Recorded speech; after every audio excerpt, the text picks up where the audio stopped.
welcome to Talking Points, the show where we get to the heart of issues in the world today. Each week we will focus on a different issue or country and delve into real problems and how people are coping.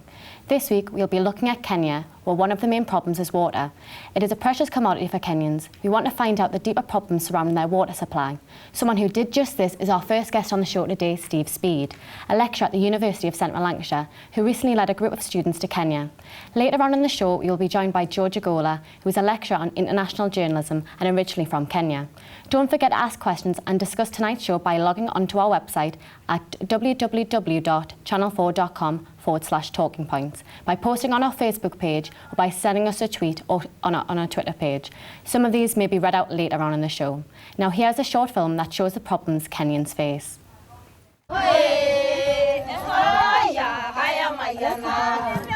Kenya, known as the cradle of humanity, is situated on Africa's east coast. It gained independence from Britain in 1963 and is often known for its turbulent political climate. With a population of 40.8 million people, the majority of those living in its largest cities, the capital Nairobi and the coastal city of Mombasa, the countryside remains sparsely populated. This makes it difficult for the Kenyan government to provide the basic human needs such as education, health and water. I think behind me you can see a big mount. That is Mount Kilimanjaro. This is a hub of Loitoktok water. Water has been piped with the purpose of actually providing commercial water to residents. A lot of water has been taken by the pipeline, and some of it now is dry. Likewise, in some of the activities that people used to do, like farming, is actually now limited because water has been taken out from the river. The pipeline also has got some impacts in it because some towns have actually mushroomed. In the last 15 years, people starting now to settle along the pipeline. So, water is a key issue for the Kenyan people, but the real question is, why are so many people going without? So some interesting points there, and to give us more details to this issue, we have our first guest, Steve Speed. Steve, welcome to the show. So I understand that you took a group of students out there to look at the issues surrounding water in Kenya. Can you tell us a bit more what the trip was about? Yeah, the trip was following the Nolteresh water pipe that goes from the foot of Mount Kilimanjaro all the way through the rural areas in southern Kenya, through Kamana and the Maasai areas, to Nairobi, and ends up at the export processing zone where a number of flower farms are. And the flower farms in Kenya actually produce a third of the red roses that are sold in the UK.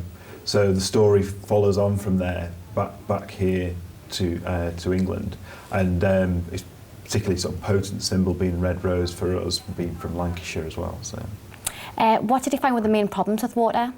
I mean, there were a number of problems along that route. There were some very tangible problems to do with health, from people having poor access to clean water.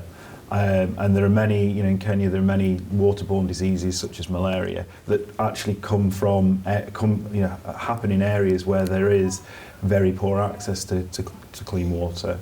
But also things like people not having access to clean water for just daily things like washing their clothes, etc. And also things like farming. The Maasai community is traditionally a pastoral community, and they need water to feed their cows. So having no access to them really affects the ecosystem and the pastoral lives of Maasai people. So in that film we saw a lady filling up jerry cans with water. Why is she doing this? Yeah, she's along the pipe. What you find is there are a number of areas where either the pumps have broken and the water's overflown, or people have broken the pipe to actually get access to water. And so she was at the pipe collecting water herself for domestic use, for washing clothes or for using for making tea, things like that. Thanks for that insight, Steve. We'll be chatting to you later on in the show. Remember, if you have any questions for Steve or our next guest, then please post on our website at channel4.com/talking points, our Facebook page, or send us a tweet. Next up, we have George Agola in the studio.